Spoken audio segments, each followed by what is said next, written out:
Hey guys, welcome to another Flashback review, and today I'm going to be talking about The Parenthood, another holiday film that came out during the 1980s, the late 1980s. It stars Steve Martin, Mary Steve version, Christopher Reeve, I almost said Christopher Reeve there, Keanu Reeves, I'm sorry, Jason Robard, the late Jason Robard, and that girl from the Goonies. I don't have a name because I'm just going to call her the girl from the Goonies. This is a film I honestly was not interested in seeing until I saw the promotion of this film. It looked more like a grown-up film. I was still into the Ghostbusters thing. I didn't really care about grown comedy films, especially something I would not understand. And it didn't really struck me as a film that would reach to me. However, being the fact that I really liked the Keanu Reeves and Bill and Ted Excellent Adventures, I figured, oh, well, he's in there, I'll probably get a good laugh. And I just said, the hell with it, I see the film. It was playing at the Plaza Twin, and it was crowded. It was a lot of people. A lot of people went to saw this film, and the moment the film started, I was laughing. I was enjoying myself from the start to finish. This was an excellently well-written, well-directed movie. Let me start off by saying that this film had multiple stories. Now, normally when you have multiple stories, the film doesn't pan out well because you got to find the right balance. You have to really know how to loop it back around to where we won't forget what's going on with the other family, but at the same time, you are still kept interest.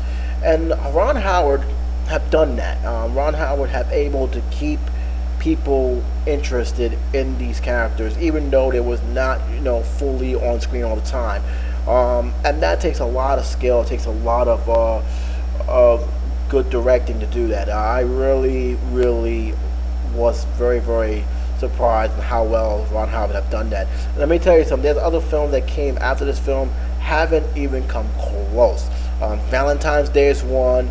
I haven't seen the New Year's Eve yet, but it hasn't got very good reviews, and I can understand where the critics are coming from with that. That may not stop me from not seeing it, but I'm saying that when you have a whole bunch of stars crammed into one film, it's very difficult to have them have equal screen time, yet alone make sure they have been relevant in the film. Ron Howard have done it well. And let me just start up how he did it well. Each one had their own story. There was no real main story into the film. The only main connection was everybody was related. And you pretty much able to establish that when everybody had a little family reunion. We had Jason Robard's son coming back, and he popped a surprise that he had a son with him, an adopted son who was black, and basically shocked everybody else. You have Steve Martin, who is the father, who has a son who pretty much has no confidence. You have Rick Moranis, who I love this character, who played the father, who was also a genius, who was also pride in his daughter, who also was very smart and has a very great great wife who wants her to have fun and wants her to be normal. You have Sally Field, and she has her daughter who plays from the Goonies, who is seeing Keanu Reeves on the down low. They're basically having sex inside the house, which became probably one of the most funniest things in the world because it actually dealt with a lot of important things, but it did it in a funny way. You had Jason Robard, who I actually liked his character. He was also an important part, and he was dealing with his younger son, who just came in the union, who has a gambling problem, and he didn't find this out until the very end, and how he dealt with it. So everything pretty much was already established from them meeting together. And once they started to break apart, then the stories truly began. We began to see how each family handled the situation, each family dealt with it, how it tore the family apart at one point, and how some events bring them together. It is a very well kept film. It was funny, but it was also very serious, and for the most part, it did that way for the most of the film. I actually enjoyed. If you watch like any of these of the soap operas, that's how pretty much that film was aligned. It was like a soap opera, but it was an entertaining soap opera. You had good stories. Each one of those families had good story, and you really wanted to be interested in it. And it's not like these stories were was jumbled together and rushed. They were carefully orchestrated, and they didn't jumble up the screen. Whereas for other films who try to do that, it jumbled up the screen and it really doesn't work. This one really did work. You really did. You laughed with the last scenes that were funny, and you really was interested in the scenes that were not funny but was very serious. And that what made this film so strong. It really, when you watch a film and you know something's about to happen and you laugh because, oh no, that person's in trouble, you did something right. When you laugh because there was a funny scene in there that that was meant to be funny, but it was really funny, then it works fine. One of the best scenes I think I have, because Keanu Reeves, he wants to be a racer, but his wife, which they got, by the way, got married in secret, and they only found out once he blabbed that out. He wants to be a racer, but turns out that his brothers took the stuff that he had. They wanted him to be a racer, but his wife wanted him to find other job like a painter or something. And what happened was the brothers took the equipment, so he basically had no choice but to race to earn a living. And that's basically because his wife got pregnant. Now these are very young couples. I think they portrayed them as being like 17, 18, and although they married each other, you can tell they didn't marry for the right reasons. They don't know what commitment is and marriage is. And although Sally Field's character, which I actually like, her character is actually fun, and her son is actually fun. And there was a scene there where it really shows the bond with everybody else. Is that although she doesn't approve of the marriage, she doesn't feel it's her place to try and break him up. And one of the scenes where you see the girl, she's losing it, she can't handle it, and she literally grabs him and said, "Come on, you got to come over here."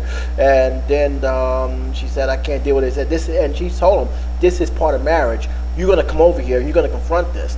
And I actually like that scene. I actually like that scene very much, because it shows that, hey, look, can't run away from problems. You got to confront it. And she's telling her daughter, look, you got yourself into this. You got to deal with it. You got to confront it. And they eventually confront it. But even though she did mention that she doesn't really think it's going to last, but for the time being, it's not going to be in her place to break up that marriage. It has to be for the right reasons, and only for the right reasons. Everybody's dealing with social issues in this film, and that's the thing. Steve Martin's dealing with social issues because his son is dealing with confidence problems, because he's in the baseball field and he keeps on messing up. He keeps dropping balls, and his father keeps putting him out there, and Steve Martin being the person who lets his imagination get the best of him. That was probably one of the most funniest things. Every time he goes in imagination mode, there's one scene where he's old and he's at his father's graduation, but when his son messed up and he's looking depressed and blaming him, why you're doing this.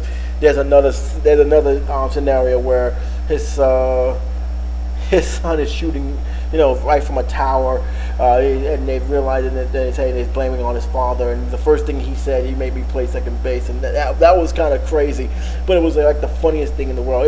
It was weird, but it was funny. The only thing that I never understand with this movie, the only true thing, is towards the end when Steve Martin is sitting in a chair, and he's in I think he's in a play, and he's having some kind of imagination. It was weird. You hear a roller coaster for some reason. I don't know that mean that his life is a roller coaster ride, or it's just, he's having this belt. I don't know what that means. I never, to this day, and I've seen this film, and it's been a while since I've seen this film, a long time ago. I think 3 years ago since I've seen this film last. To to this day, that's the only thing that bugs me out. The ending didn't bother me. A lot of people didn't like the ending because of the scene where everybody is coming out. Everybody's pregnant. All the wives are pregnant. All the girlfriends are pregnant. In the end, Sally Field is having her child. Just had a child. I didn't have a problem with that. It was a very sweet ending. It was a very good ending.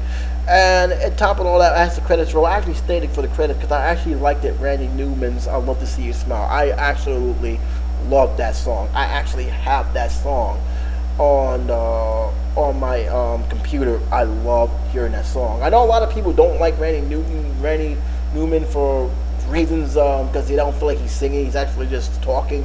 But the songs that actually work, it worked. And in this film, it works. And I actually liked it because it works. Let me go to my good things, and then I'm going to go to the things I didn't like. The thing that I love, the chemistry from the actors, professional, no one hogged the screen time, everybody worked together. The comedy, so sharp, right on point. It still is good. If you haven't seen this film, you probably will like this film, even though it's like almost 20 years old. You still love this film. The pacing, it never slowed down. The pacing was just right for every scene. The subject matter, it was funny when it needed to be funny, but when it became a serious subject matter, it became a serious subject matter, and it never took away from the comedy of this film. And that's the key. Direction, Ron Howard was the man. This is one of my favorite Ron Howard films, bar none. There's a lot of other films I like from him, but this is actually the first true film that I watched that I actually knew who he was. Because let's be honest, when I first heard the name, I didn't care about star power back then. I didn't know that was Richard Cunningham directing it until later on down the road, and I was very, very stunned. But if I got to put on the list of the top three, this is definitely one of those top three. He did a magnificent job. Like I said, it's not easy telling multiple stories, having mountains of all-star casts, and able to balance it out so perfectly that it didn't overtop the other, and that's perfect directing. Editing, great, and this is an all-around great film to sit down and watch. What was so bad about it? The roller coaster ride. That's it. That's the only thing I had a problem with, was that roller coaster scene. I never, to this day, don't understand that scene where he's imagining himself on a roller coaster or whatever. That's the only scene. I really, honestly, that is the only scene I have a problem with. This is a 4-star movie to me. This is an enjoyable film. I was stunned I was going to like this film. They was promoting this film up and down. This had a midnight screening at one time. And normally when people have a sneak peek like this, they don't expect the film to do well. This film did well. It was one of the films that actually lived up beyond expectation, and I was very happy it did. I don't remember this film being nominated. I know this film had a very, very good reception, with both fans, moviegoers, and critics, and it deserved every last praise. As for this film being a good film now, I honestly don't know. I honestly have to look at it again, but from what I had the film before on cassette, and I love seeing it again and again and again, so obviously I'm still going to love it to this day. As for today's movie viewers, that all depends, and that all depends on have they seen the TV shows. I'm not gonna lie to you, the TV show, the first one, I'm not talking about the new one because I haven't seen the new one yet. The first time they tried to adapt this into a TV, it failed after just 2 episodes. The show was boring. It was nothing good about the show. They tried it again on cable, and I don't know what ever happened to that. I don't know if it actually fell through or got canned. This one is the one that they're showing now, because Ron Howard has his hands in this one. They changed it up. I think that was why this helped this Parenthood TV series. They changed it up. It's not the same family. It's a totally different family, and it basically goes by a different kind of storyline. And it's on the 3rd year, so obviously it's doing very, very well. So I think it all depends on the people who have seen the TV shows, people who are interested in this kind of family comedy.